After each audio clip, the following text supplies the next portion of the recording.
Welcome to System Science and Climate Change. Introduction. Why system science and climate change? I've known for a long time that climate change is real, but I didn't understand it well. I began studying climate change to get the big picture.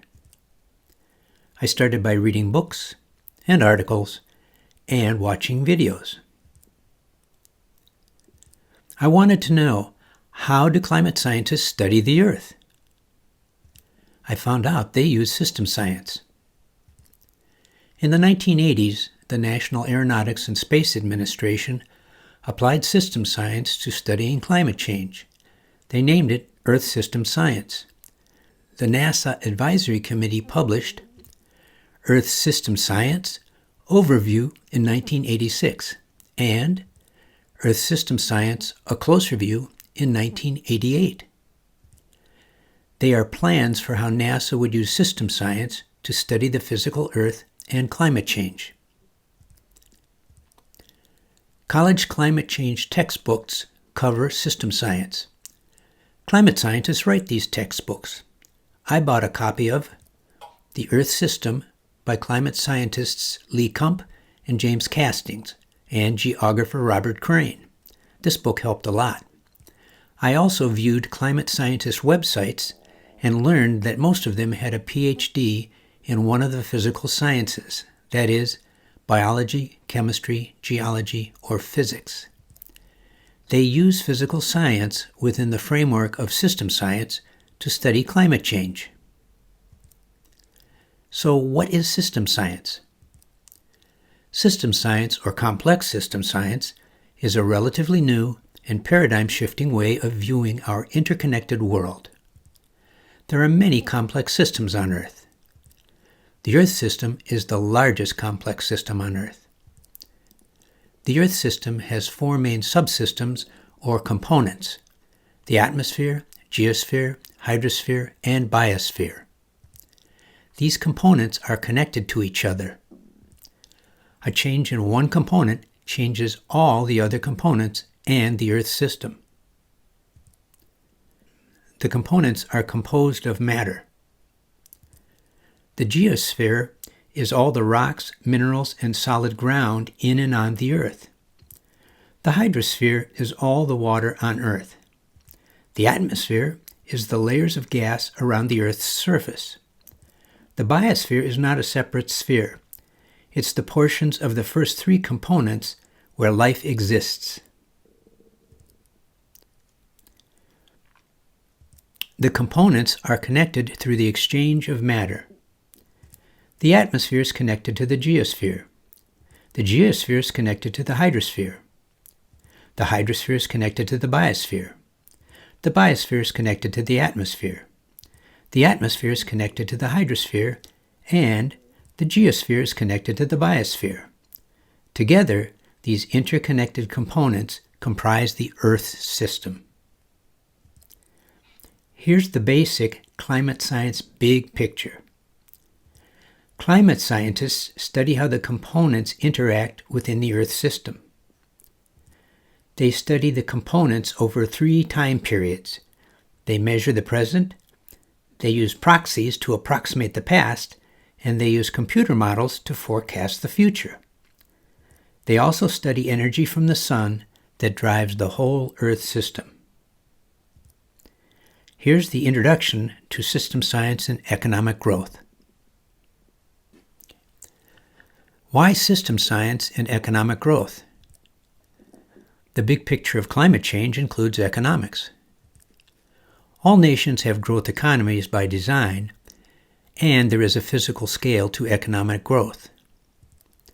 The world economy is growing exponentially. It is depleting limited physical resources and generating more physical pollution than the Earth can recycle.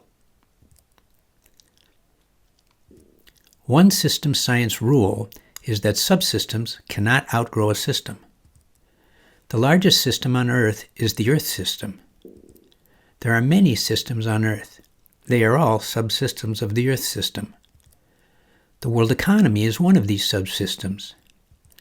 The world economy cannot physically outgrow the Earth system. Some environmental system scientists believe economic growth is not sustainable. For example, Donella Meadows, Jürgen Ronders, and Dennis Meadows wrote, Limits to Growth, 1972. Beyond Limits to Growth, 1992. Limits to Growth, the 30-Year Update, 2004. They state that if humans increasingly deplete limited natural resources and or increasingly pollute the earth, humans will encounter limits to growth. Some economists apply system science to economics. They are steady-state economists. A steady-state economy is an economy that has no physical growth and lives within environmental limits. However, a steady-state economy can develop qualitatively. Herman Daly is the leading steady-state or no-growth economist. Daly wrote, Steady-State Economics, published 1977 and revised and published in 2012. Daly said, There is something fundamentally wrong in treating the earth as if it were a business in liquidation. Most growth economists view the Earth system as a subsystem of the world economy. Their main concern is keeping the economy growing exponentially. The economy's physical scale is ignored for reasons too complicated to explain here. Growth economists promote using exploration, ingenuity, and technology to solve environmental problems that might limit economic growth. Steady-state economists say that economic growth has a physical scale. Depleting resources and emitting pollution does affect the economy. The economy is rooted in the Earth system and is a subsystem of the Earth. It's not the other way around. The physical scale of world economic growth is increasing exponentially, while the physical Earth is not growing. What are the main ideas in the two series? I've been influenced by Greta Thunberg. I read and viewed all the speeches I could find by her. Everything she has said about climate change and economics is basically correct. She also stresses important points. Thunberg obviously understands the Intergovernmental Panel on Climate Change reports, but I've never heard her mention system science. I compiled 9 important ideas for each of the series. Here is the chart for the main ideas of system science and climate change. For each system science and climate change video, this chart will be the second slide. On that slide, one main idea will be chosen for each video. Here is the chart of the main ideas for system science and economic growth. For each system science and economic growth video, this chart will be the second slide. On that slide, one main idea will be chosen for each video. The purpose of the 2 system science series of videos is to help people understand the following: the climate situation, how system science is the basis for climate science, how system science is the basis for limits to growth and steady-state economies, and why we need to push for a new political movement. How are system science videos organized? This is the introduction. It is followed by 2 different series of videos. The first series is about how climate scientists apply system science to climate change. It is called System Science and Climate Change. The second series is about how environmental scientists and steady-state economists apply system science to economic growth. It is called System Science and Economic Growth. How are the videos designed? Each video is designed to 1. Proceed slowly and simply. 2.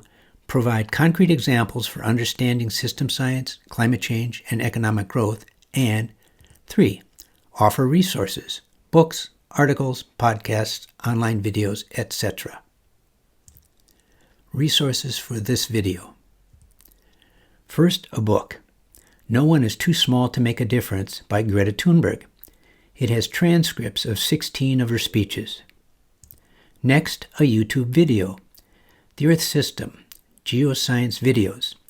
It explains how the Earth's components are connected. And last, a YouTube video.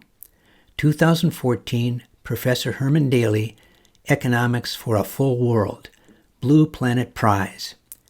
Daly explains the need for steady-state economics. The first video in climate change is We Should Believe the Climate Scientists and the Intergovernmental Panel on Climate Change Special Report on Global Warming of 1.5 degrees Celsius. The first video in economic growth is The Earth is Finite and is a Closed System. Thanks for watching.